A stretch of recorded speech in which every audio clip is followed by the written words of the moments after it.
Let me tell you a story. A story spanning over 2 years of my life.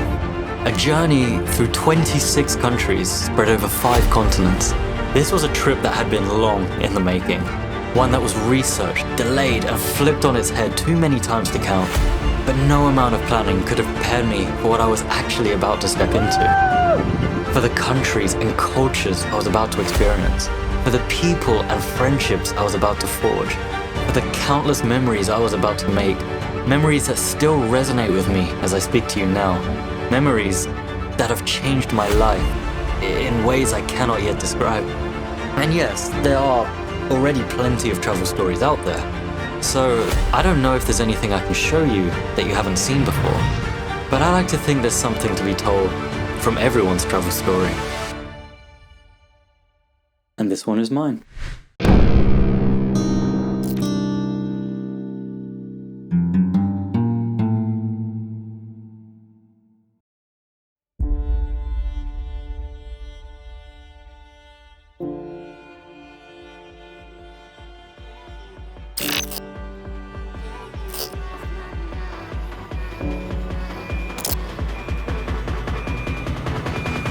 But before all of this got started, let me take you back.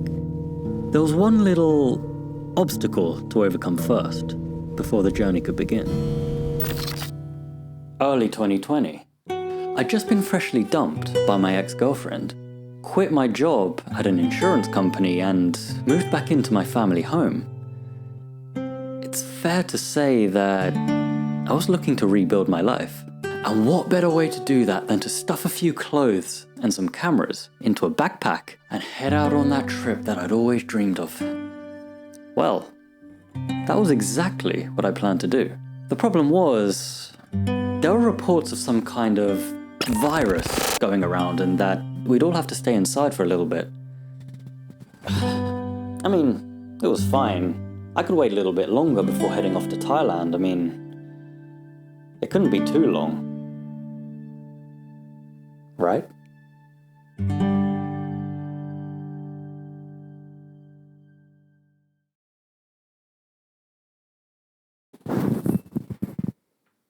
Well, you all know how it went. Mysterious new virus. Coronavirus. Mystery virus they'd hoped to contain. Struggles to contain the virus. More than 3 billion people in almost 70 countries and territories have been asked to stay at home. You must stay at home. A pandemic of tragic loss globally. Watching the world falling to pieces with a finish line that kept moving further and further away. Month after month ticked by, drowning my brain in travel videos and telling myself that this would be just around the corner. Glued to Thai Facebook pages, hoping that there would at least be a sign that things would open up again soon. But as our collective mental well-being was rapidly disintegrating, I found myself losing hope, accepting that this way of life would be the new normal, as they told us. However, just as I was starting to give up on my plans, things started to get better.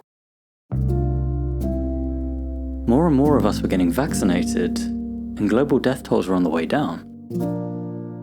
The world was starting to heal again. And as a result of this, there was an update. But not from Thailand. In fact, from the other side of the world. In Latin America.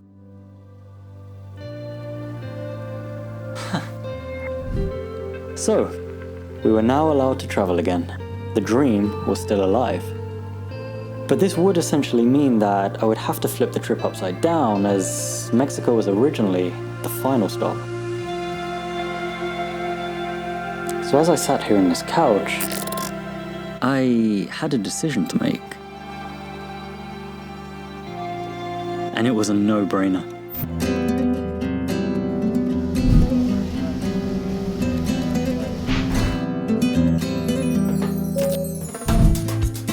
Staring out of the window, I could feel this overhanging tension melt away from my body. I knew that a real backpacker's saga would be waiting for me when I landed. Everything about this just felt right. But before destination number 1, I decided to give myself just a couple of stopover days in the country's capital to adjust to the jet lag, to build my spice tolerance a bit, and to get my pasty white skin acclimatized with its first proper taste of sunshine in nearly 2 years.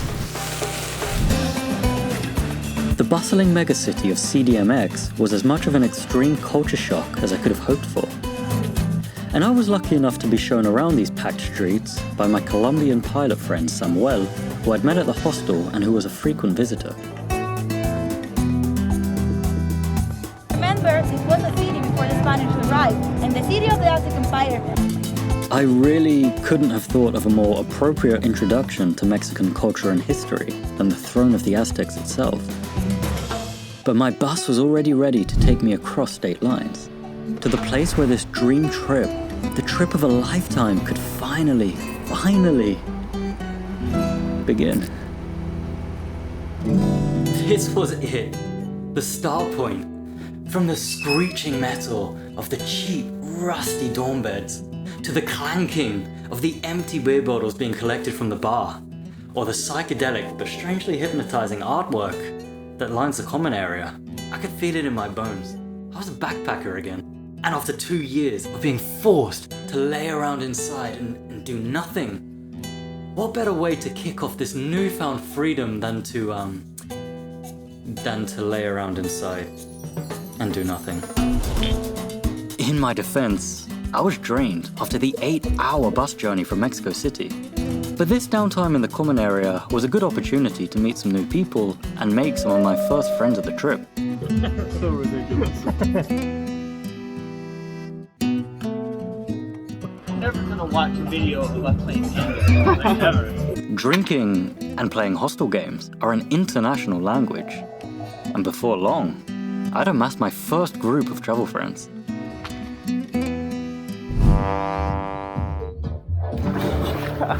I was now officially no longer a solo traveler.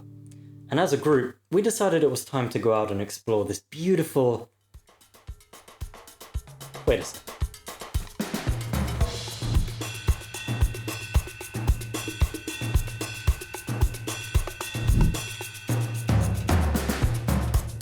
Green.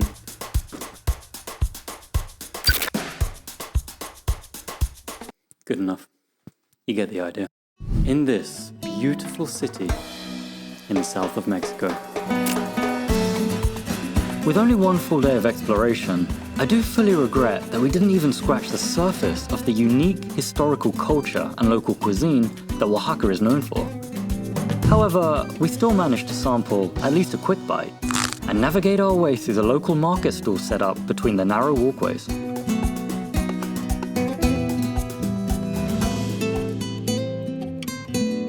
The peak of the city also offers a mirador.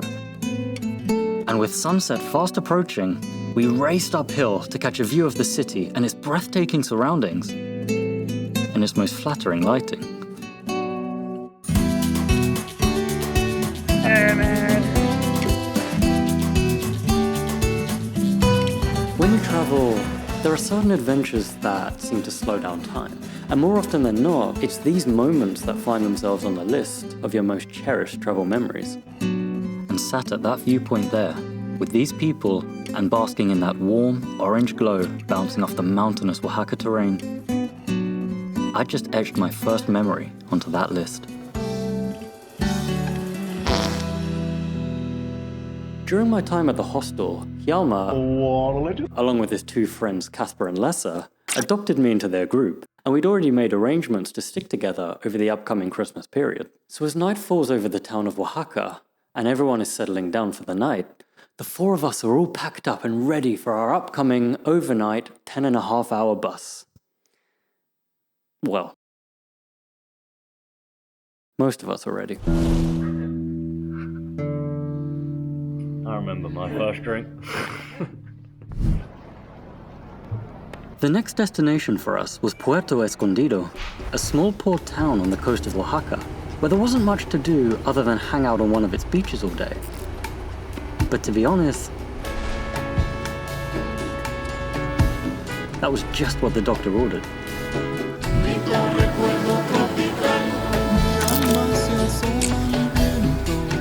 The Danes and I had already booked our own accommodation here separately before we'd planned to travel together. But at least this time in Escondido was an opportunity for me to get a new group together and broaden my network a bit. He's absolutely shitting himself. I think it looks quite cute, actually, Yeah. to be honest. Yeah, unless it just jumps straight at the camera. Whoa! It really never takes long to make new friends as a backpacker. And with 3 full days ahead to stay here, we put our advanced brains together and came up with the complicated plan of visiting 1 beach per day. Starting with Playa Carrizalillo.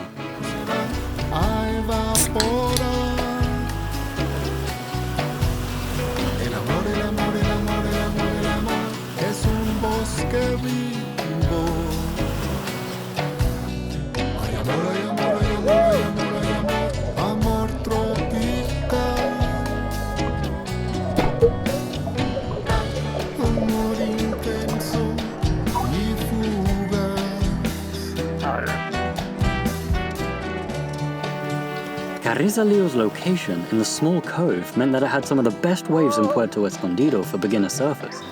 So this was as good a time as any for Issa and I to sign up for our first ever lessons.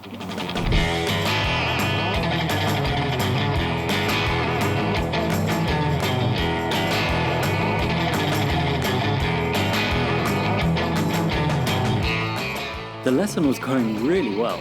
I was quickly getting the hang of standing up on the board and taking the wave at just the right moment.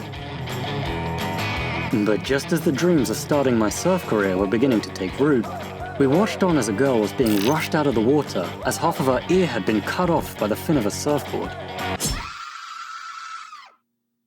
Never mind. I guess there's plenty of other sports I can try. The rest of the day was spent working out on the sand to get rid of some of that lockdown weight.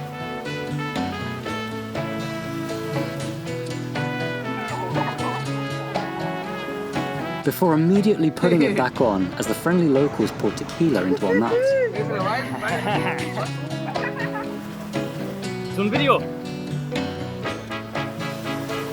And then, taking one last dip in the twinkling water as the sky turned orange.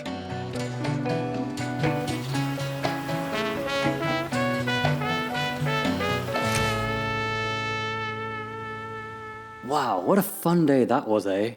In fact, it was so fun, we decided to do the exact same thing the next day at Playa Zicatela.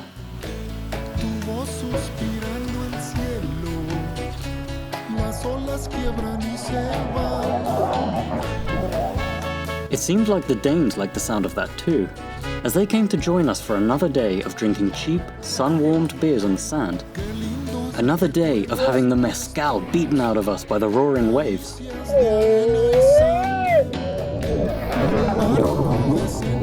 And another day feeling time slow down as we watched the sun drop below the horizon.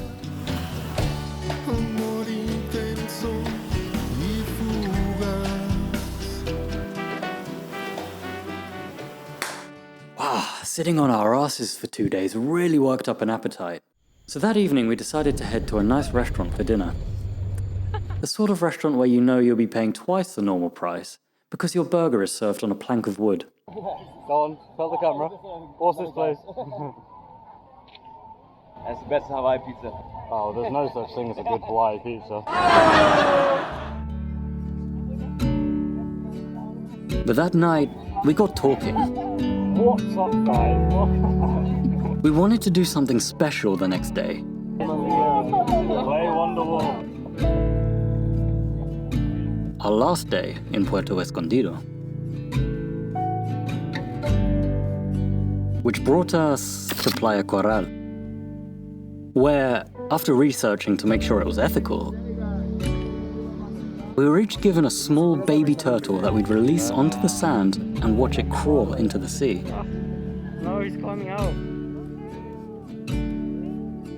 There's something really special about holding a new life in your hands like that, both looking each other in the eyes. Oh?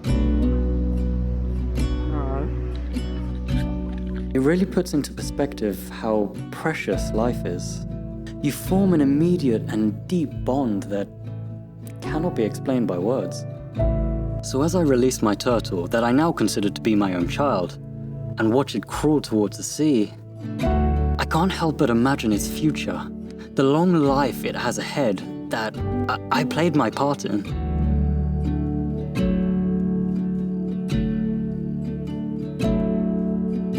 As it approaches the waves, with tears welling in my eyes, I can't help but dream that somehow, on some random beach, my turtle would crawl out of the water and we'd meet again. Then once more we'd look each other in the eyes, knowing that...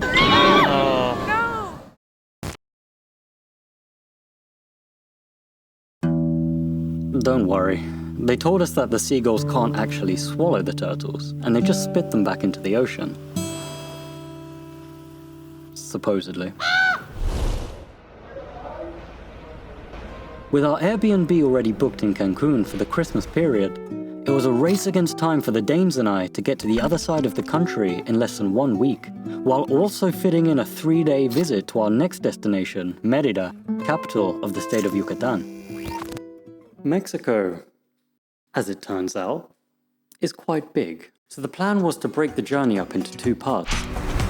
First, we take an overnight bus from Puerto Escondido to the Chiapas capital of Tuxtla Gutierrez, where we'd be spending the night to avoid making the monstrous 28-hour journey all in one go. Well, that was the plan anyway. It seems that the boys had been making alternative plans behind my back. So as I returned from the barber shop, having just got rid of my lockdown trim, the Danes, with their shit-eating grins, broke the news to me that the hotel was cancelled, our next bus was in 2 hours, and that we would, in fact, be making the monstrous 28-hour journey all in one go. I'd slept for a grand total of around 2 hours over the last 2 days, while eating nothing other than Chips Ahoy and Takis. So needless to say, as we finally arrived into Merida the next evening, we checked into our hostel, had a big, healthy dinner, and above all, headed straight to bed for a good night of sleep.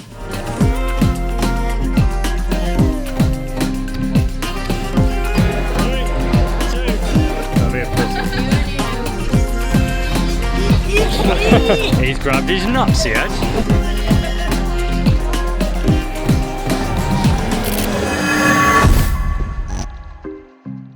The city of Merida itself is certainly worth a visit, especially for those looking to make the trip to Chichen Itza, one of the world wonders. And of course, you also have the option of taking a local colectivo to the nearby beach town of Progreso if you fancy a change of scenery.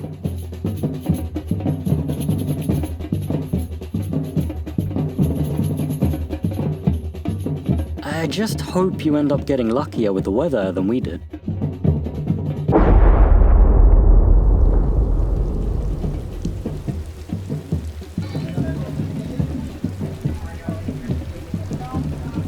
It's coming home. But our main reason for coming here was to check out some of the wonders of nature that the state of Yucatan is particularly well known for. The cenotes.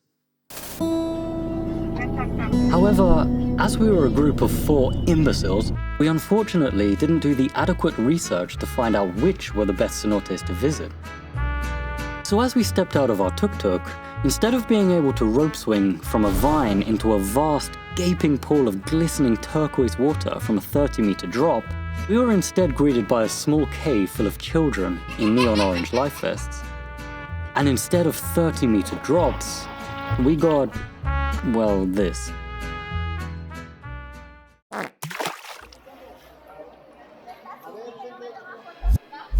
But let's be real, not everything in life can be like an Instagram reel, and the site still offered these incredible works of nature that can't be found anywhere else in most of the world.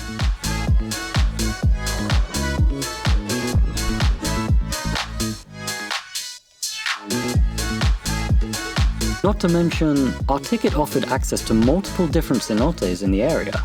And as the site was a little off the usual tourist trail, this meant that we had most of the cenotes here almost to ourselves.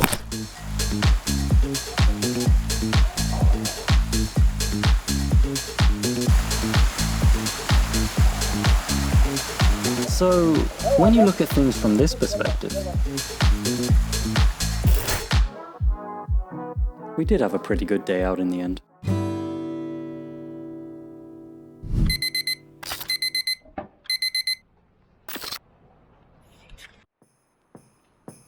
The sleigh bells were ringing, and we were listening.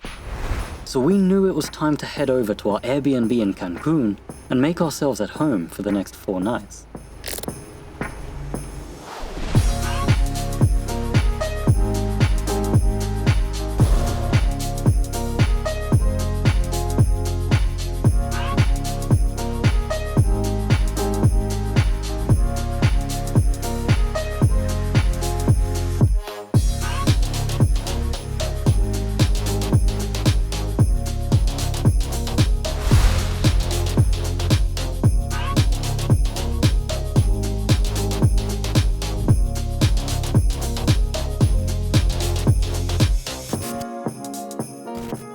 Four boys, all in their early 20s, and crammed into one house with a pool, a ladder to the rooftop, and an empty fridge with more than enough space for a few crates.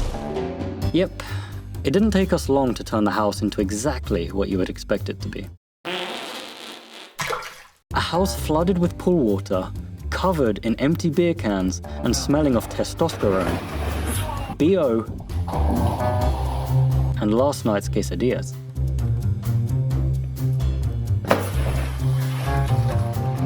And it was perfect. Oh! This was our space, and no one was there to judge us for the drinking game starting at 10 a.m. You know what? I'll let you have another go. Hey! He cheated and then you get to have another go? Yeah, because I decide what I want. Because I'm the rep, and I decide what I want to do. You prick. For walking around butt-ass naked. Hey! Or for the eldritch level of stink coming from the toilet.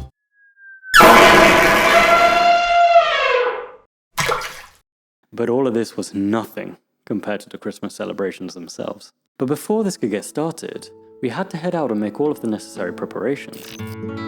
Food had to be scavenged for the Michelin-star Christmas dinner that we'd be whipping up. And presents had to be bought, so we split into 2 teams and headed to the market to purchase gifts for the other team. Presents that would be placed under our beautiful Christmas tree. But once everything was set to go, I was more excited than ever to experience my first ever Danish/British/Mexican Christmas party.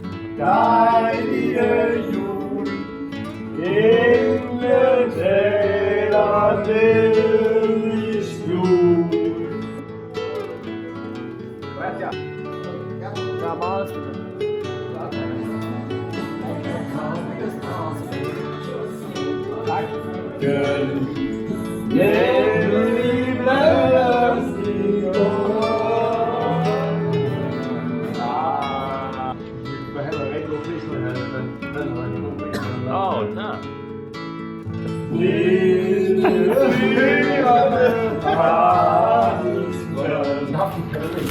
Viking hole. Oh, that's the wrong one, isn't it? Cannot see. Is it that Casper? No. No. You're getting that one, but not the exact one. Not the exact color. Yeah, this is Casper's. No. No. How does that work? It's because I bought one for my girlfriend too, and that was actually... What does it say about... Alright, go skip my one.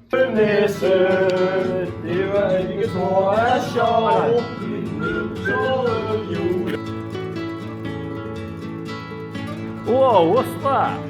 Extra small. Try them on now. Looking good. We were going to get a size smaller as well.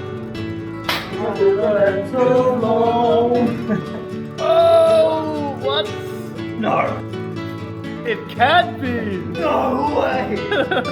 Oh, I've never seen anything like this before. No. Oh yeah. Hey. Oh, he's got COVID-22 now. Yeah.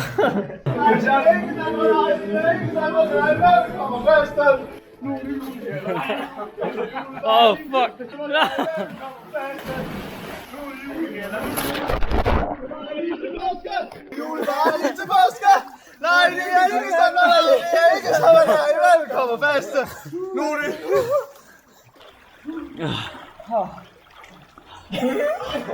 Why did we do that?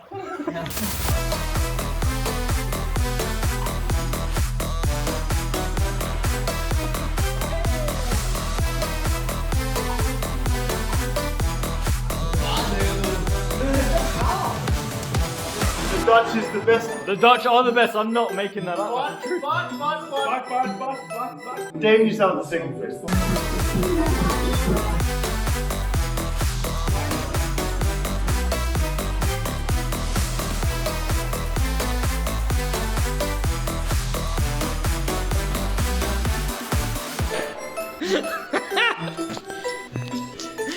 With no context, this looks so much fun in the video.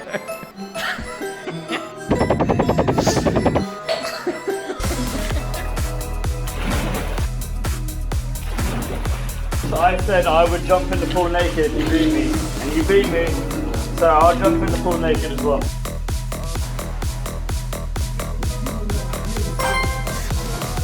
My turn. First one. It's a mind game.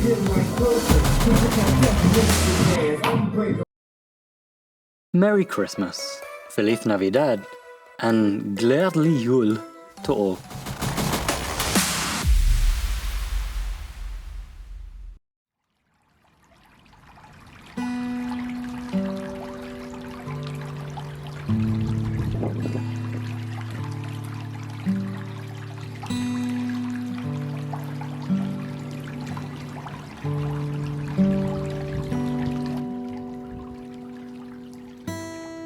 They say one of the best cures to a hangover is exercise. So after peeling ourselves out of bed at around 5 p.m, the Danes introduced me to a sport that, at the time, I'd never heard of before.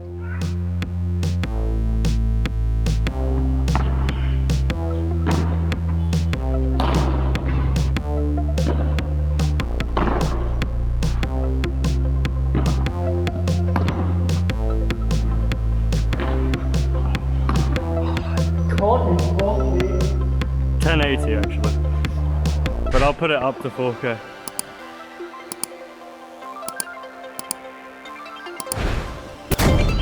I really had such a great time traveling with these boys the last few weeks.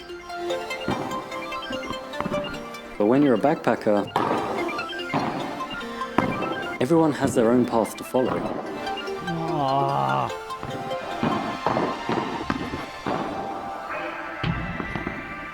And you have to get used to saying goodbye. So I wished them all the best on their journey, and we parted ways. I'm sure absolutely nothing bad happened to them, literally immediately after we went our own ways. As for me, I moved into the cheapest hostel I could find further into the center of the city, and was invited to join a group heading to the beach for a more chilled day of drinking and playing games on the sand.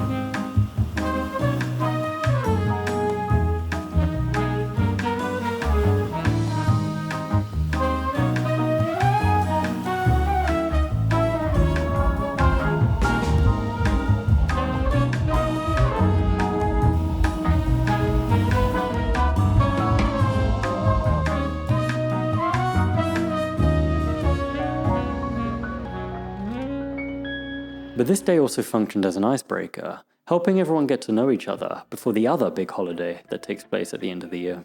But in my case, it wasn't just New Year's that I'd be celebrating that night, but also my 25th birthday, which just so happened to fall on the lovely day of the 1st of January. I wanna run away, wanna make mistakes now. So I was naturally feeling a lot of pressure to make sure that this was going to be a good night. But let's be honest, this was Cancun on New Year's Eve. If I was looking for a big party, I couldn't think of many better places to be. I feel passion for something or someone that makes my world turn upside down. Wanna give it up for something or someone that's better than this, that's better than this. As the hostel volunteer screamed that the time had come, we crammed ourselves into the small public bus which took us to the hotel zone, the party center of Cancun, where we spent the night on the sand outside the back of the famous Coco Bongo Club. Midnight was just seconds away, and we were all screaming the countdown that was about to take us into the new year. Pack my things to go, and my being naive, but it's my choice to make. Passion for something.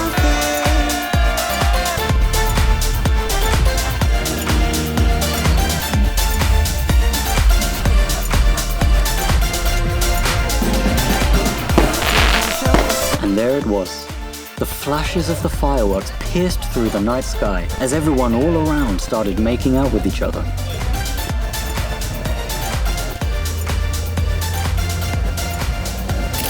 And I had just turned 25.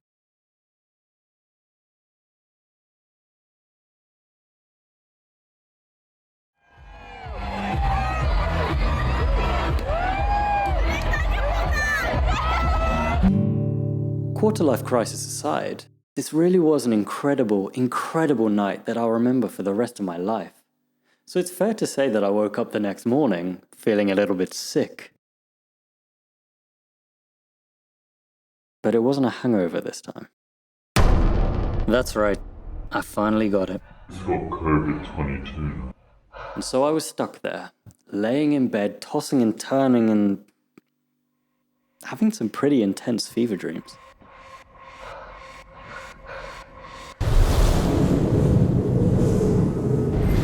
Semen is another kind of milk. I did have a great time in Cancun, but I'm not going to deny that I did spend a little bit more time there than I'd have originally hoped for.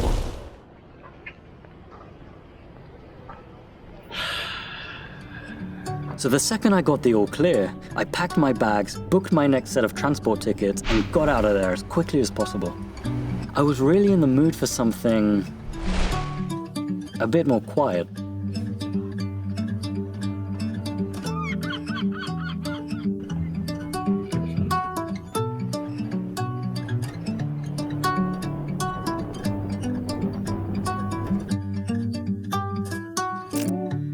Cozumel is a quieter island destination off from the coast of Playa del Carmen, and is very popular with those looking to complete their PADI scuba diving courses. Sadly, due to the now reduced time I had left in Mexico, COVID-22. I didn't quite have the time to squeeze in a scuba diving course into my plans. There was certainly enough time, though, to hire out some scooters and take a full lap around the island.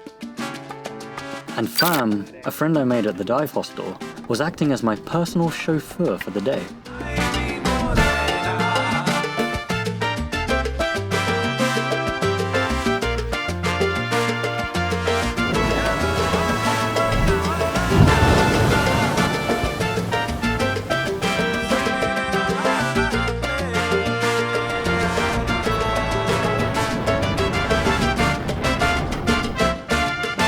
Since I wasn't scuba diving, snorkeling was the next best thing.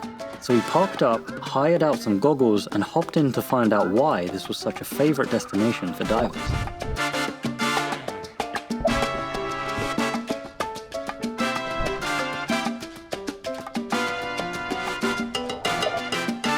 You can't tell from the footage, but Cozumel has one of the strongest undercurrents I have ever experienced, and we were very quickly being swept along the shoreline in the direction of the deep sea. Luckily, after some frantic front crawl, we managed to grab onto the wooden post of a fast-approaching pier and pull ourselves out of the racing currents. I don't like to think too much about what would have happened if we'd have missed that wooden post. Either way, that was our first and last Cozumel snorkeling trip. Once we'd caught our breaths, we dried up and headed over to a small restaurant and mirador to grab some dinner in the ambient lighting of Backpackers Saga's first island sunset. Yeah. I need a like mission.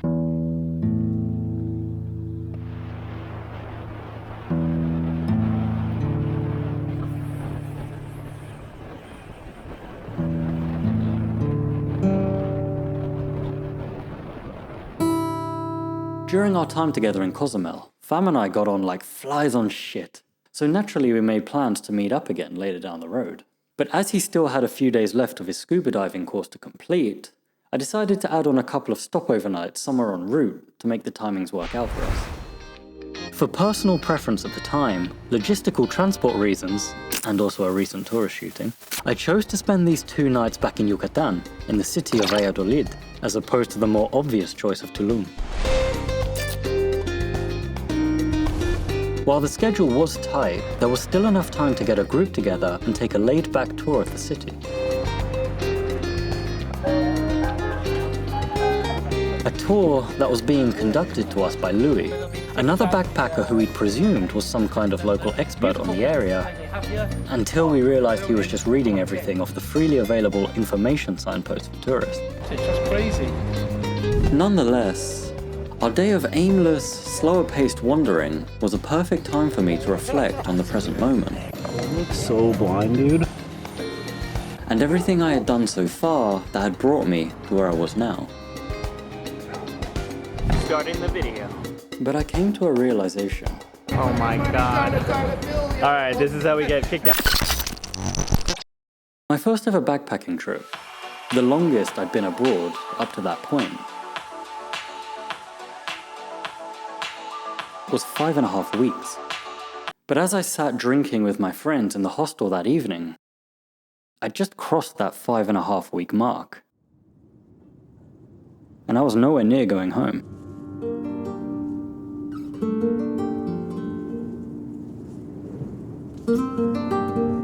So yeah, thinking about how much I'd already done, compared to how much time I still had ahead of me, was pretty overwhelming. But god damn was it exciting too.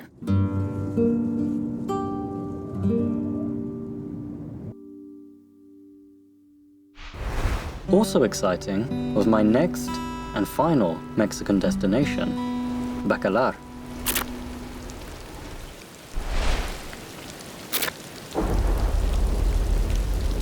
Bacalar is a pueblo back in the south of the state of Quintana Roo, and is most famous for the Laguna de Siete Colores. This was undeniably the main element drawing me here, so once I'd met up with fam and dumped my bags back into the hostel, we wasted no time at all in heading down to the local pier and renting out a double kayak, in the hopes of paddling across all 7 of the supposed colours of the lagoon.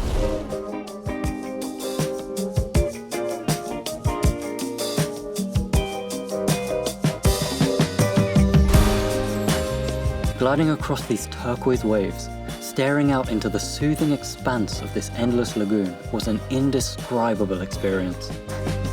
But it was also extremely tiring. In this respect, we hitched up the kayak at various points of interest along the banks and took a look around at what the area had to offer.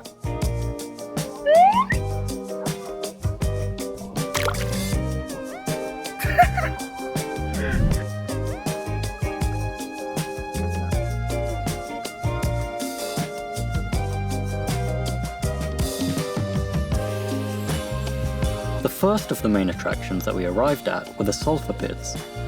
where fam assured me that the rancid smell in the air was in fact the sulfuric fumes emitted from deep within the bed of the lake, and not the breakfast tacos he had that morning. Like, how do you like Mexico? Oh, we're not doing this. What is the one thing you learned on this trip? Make some shit up. What's up, guys? A short paddle away from here, we floated up to a small island with a cluster of abandoned modern ruins, which only after we dipped into every dark corner and slipped across the entirety of this ice-like surface, did we realize that these ruins formed the shape of a boat. I never did find out the origins of that building, but as a lover of abandoned places, I have to settle on the fact that this only adds to its intrigue.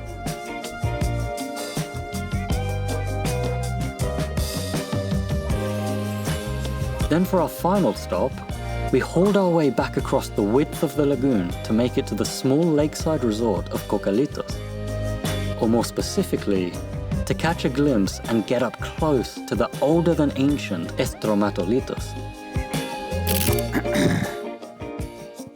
Estromatolitos, or stromatolites in English, are layered biochemical accretionary structures formed in shallow water by the trapping, binding, and cementation of sedimentary grains and biofilms. But the most interesting part is that at about 3.5 billion years old, stromatolites are the oldest evidence of life on this planet. And it was the formation of these structures that changed the composition of Earth's atmosphere, allowing all of evolution to take place from this point. Basically, we only exist now because of these stromatolites.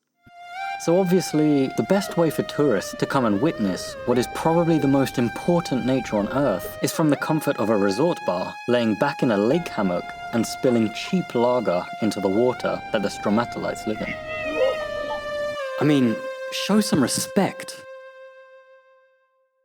At least make it a premium lager.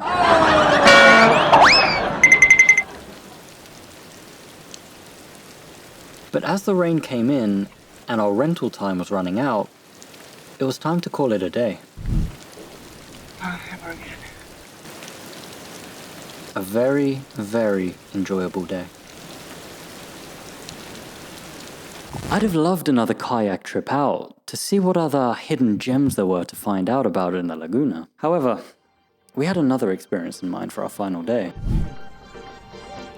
And before that, as it was Big Fam's birthday, it gave us the chance to check out a small dose of the nightlife in Bacalar.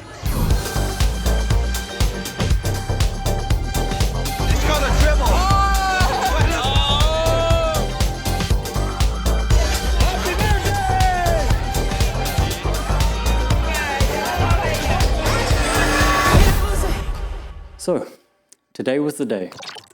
My last adventure in Mexico.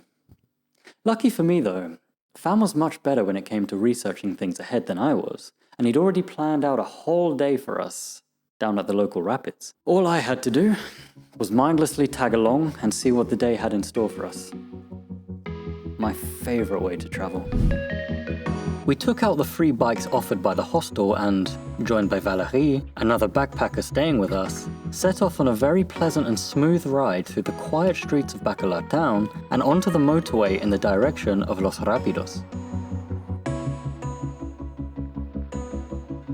Los Rapidos is a small attraction complex set alongside the winding streams that eventually flow into the main lagoon. After we paid the entry fee, along with the, let's say, obligatory option of hiring a life jacket, we jumped into the water and... well, that was it. Oh wow, I'm really tripping.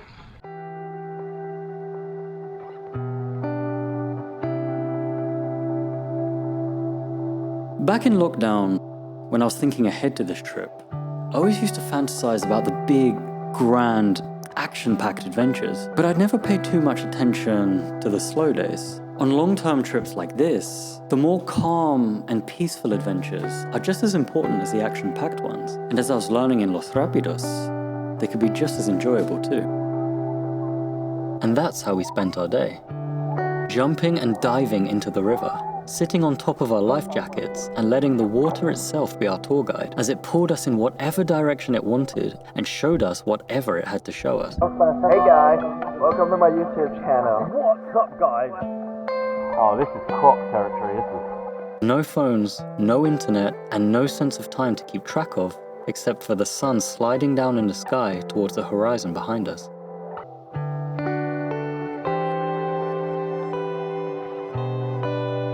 And that was that. Right. It might not have been the big, explosive climax to the end of my time in the first country of my trip, but it was perfect. And I wouldn't have wanted it any other way.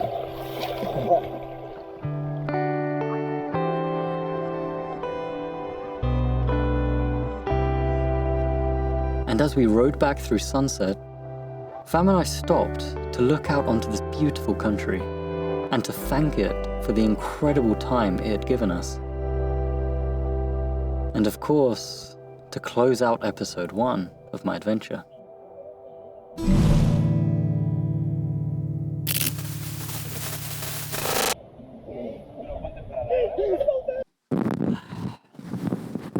So yeah, Mexico. Well, it obviously wasn't the plan originally to be the first stop of the trip. I really couldn't have thought of a better country to start off with. A brand new continent, a brand new country that's so overflowing with culture, with history, and, well, really good food.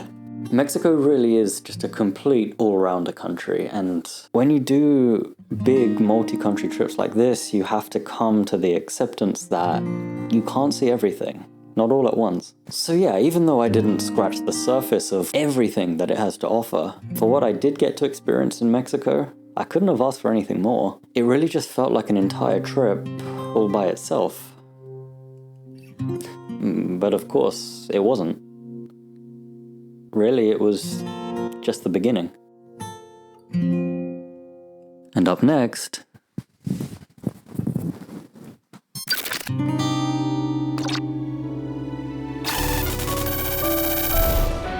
I can safely say that to this day, this has still been one of the hardest physical challenges of my entire life.